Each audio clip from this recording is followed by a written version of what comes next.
Hey, hold your horses. আর্টওয়ার্কটা দেখো কত সুন্দর, তাই না? আচ্ছা, আজকে ফেব্রিক্স নিয়ে কিছু কথা বলবো, যেটা নাকি কাস্টমারদের জন্য ইটস ভেরি মোমেন্টাস। সো চলো কথা বলি। এই যে দেখছো ফেব্রিক্সটা ছবিতে, এই যে এটা এটা হচ্ছে গিয়ে তোমার মাসলিন, আর এখন যেটা আঁকছি সেটা হচ্ছে তোমার কটন। সো দুইটা ফ্যাব্রিক্সই আলাদা, একটা হচ্ছে ট্রান্সপারেন্ট আর একটা হচ্ছে নন ট্রান্সপারেন্ট।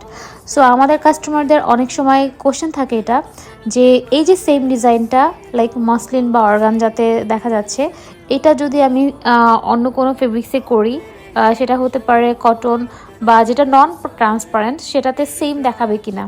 তো তাদের উদ্দেশ্যে আমি বলতে চাই, অ্যান্ড তোমরা অলরেডি দেখেছো যে এটা দেখতে একটু ডিফারেন্ট অবশ্যই লাগছে, বাট দুটোর সৌন্দর্যই দুই রকম, কিন্তু এটা সেম না।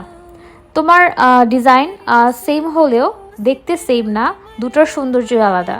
সো আমি আজকে কটনের উপরে একটা কামিজের উপরে কাজ করছিলাম, যেটা হচ্ছে অলিভ গ্রিন, মেবি হ্যাঁ অলিভ গ্রিন কালার, অ্যান্ড শাড়িটাও অলিভ গ্রিন কালার ছিল। তো এটার উপরেও আমি এই যে তোমার অর্কিড ফ্লাওয়ার যেটা, সেটা দিয়ে কাজ করছিলাম। সো দেখো কেমন লাগছে। অ্যান্ড তোমরা যদি চাও organza and muslin or silk or cotton যে কোনো ফেব্রিক্সের উপরে এই আর্ট ওয়ার্কটা করে নিতে পারো। It's one of a kind, right?